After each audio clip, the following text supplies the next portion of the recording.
So hey there all you GRRRL travelers, welcome back. Thanks for joining me again today.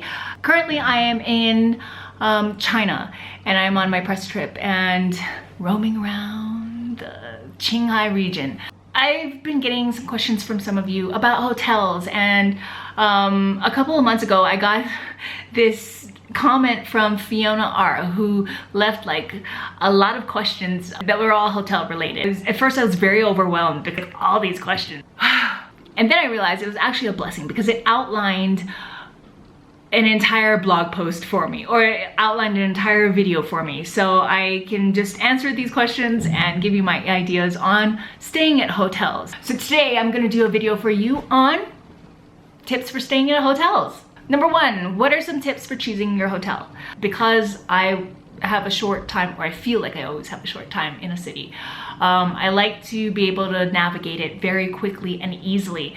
So the first things that I always look for are location, location, location. Obviously I don't want to be stationed somewhere far outside of the city where I have to take taxis to get into the cities. No, I like to walk out on the street and just the town's right there. And then comes other things like reviews and, you know, how accessible it is to public transportation, how close it is to sightseeing sites, sightseeing landmarks. What is your security tip for entering and leaving a hotel?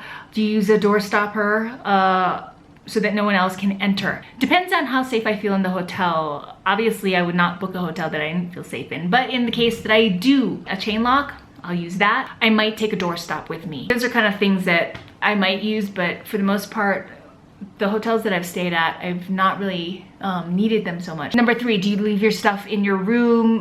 Do you unpack your clothes? Do you put away your toothbrush and other items so that it wouldn't get stolen? Your toothbrush, really? Once the cleaners get an idea that you're staying alone, will they steal from you? Should I fake someone else is staying with me by having an extra pair of shoes, maybe male shoes? Wow. What if my suitcase gets stolen with all my clothes? What should I do? You can understand why when I first got this comment, I was a little overwhelmed. That's like number three, A, B, C, and D. But no, this is all good. Do I leave my stuff in my room? I think it depends on the type of hotel that I'm staying at, whether it's a guest house or a hostel or a hotel, and what I feel like the safety conditions are. Having worked in the hospitality industry for a brief stint, I do believe that people are very dedicated to their work that they do. And they try their best to create a good experience for people, and nobody wants to lose their job. Nobody wants to be accused of stealing. I think getting things stolen by cleaners is probably the exception than the rule, but at the same time I wouldn't leave anything out for temptation. Or the other option that I do utilize, especially when I'm staying at guest houses or hotels that I feel are a little unsteady, maybe the door seems a little too flimsy, the locker doesn't feel stable, I will take everything with me. I will pack it in my day pack. I'm toting that around sightseeing, and it's definitely not comfortable. Other than that, yes, I do leave my stuff in my room. I will pack all my stuff away, like any valuables, I will not leave them out. Leaving money out, leaving valuables out, leaving your computer out, or your camera equipment out, those are things that I would probably pack up and stick in my bag, or at least cover and hide a little. What I will do is I'll put the do not disturb sign on my room so that no one comes into it, like no hotel cleaners or anything like that. And when I used to work in television as a camera person, I had a lot of expensive equipment in my room, and so therefore I didn't want a lot of cleaning going on in my room because I didn't want to have to like pack everything up every day before I left for my shoot. What I would do is always put out the do not disturb sign because I just want my room untouched. I don't want anyone to tamper with anything. I don't want them to clean. I don't want them to organize. No, I just want my room to be the way it is. Are the in-room safes safe? I think they are, but I've never used them. It's all personal preference, but I'll tell you why I never use them. It's because I like to keep my things organized and in visible sight, like visible sight. I don't like to put things in spaces that can be concealed or be invisible. Things that I can forget that I've put my junk in. So like drawers. The only thing I might do is hang up my coats and my nicer clothes in the closet. This is the only yes I definitely go to it. This might be a safe no. Yeah, I would still forget to look in that. When I'm rounding up all my things, I don't want to forget what's been left in this hidden space that I forgot I stored my things in. And that can happen, especially if you're in a rush, you're running late for your flight, but you forget that you've left your stuff in the safe. I mean, a passport is a pretty valuable thing. That means I definitely have to go back. But there are other alternatives that I will use. Like for instance, I will put the door do not disturb sign on my door. That's one thing. So I won't get my room cleaned. It's for a variety of reasons. One, I like to travel a little more socially responsible. I like to be more eco-friendly about things. So I don't like waste. I don't need clean towels every day. I don't need new toiletries. You know, I'm fine with using what I've got. I feel like it's a waste of time for cleaners to come to my room. 2, budget. I don't want to feel like I have to tip all the time.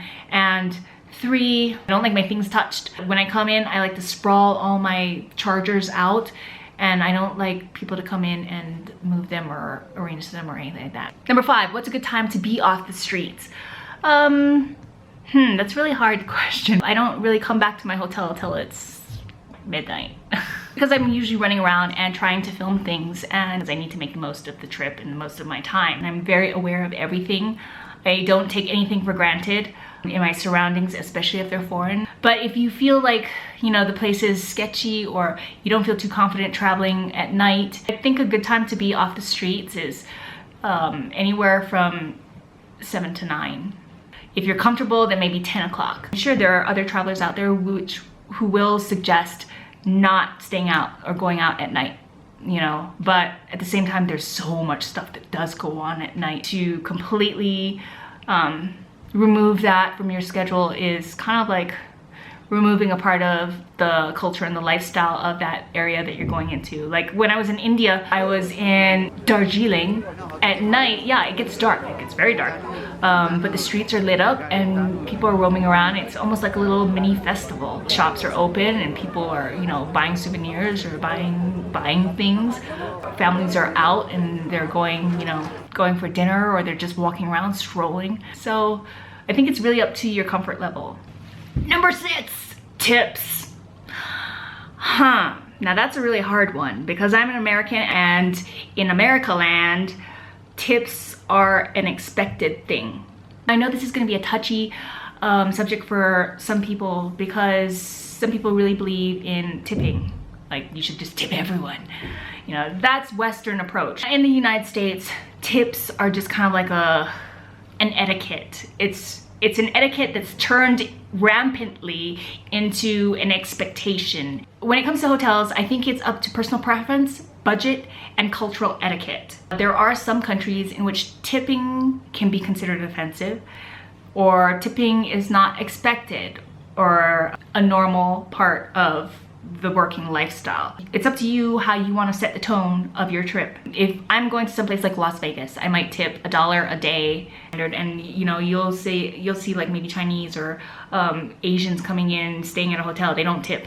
That's their thing because they're not a tipping culture. If you're a Westerner and you go to Asian hotels, it's really up to you whether or not you wanna tip and provide, you know, like kind of like a thank you service to them. Now, say that you're in a hotel and you don't quite have the budget to tip every single day. There are 2 things that I weigh out when I'm in that situation. 1, I'm on a budget and I'm feeling very frugal. 2, it's also part of my philosophy to be more eco-friendly when I stay at hotels because there's a lot of waste. I don't need fresh towels every day. I don't need my bed to be fluffed every day. I don't need new toiletries or new soap every day. Basically, whatever I come in and I can use through the entire extent of my trip.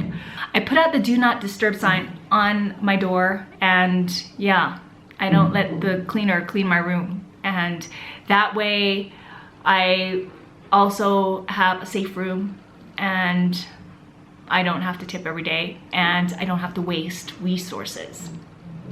That's kind of like a 3-in-1 package there. So I hope this video was helpful for you. If it was, please give me a thumbs up or a like. Subscribe to my channel. You know the deal. Until then, travel safe, smart, and fun. May the grrr be with you.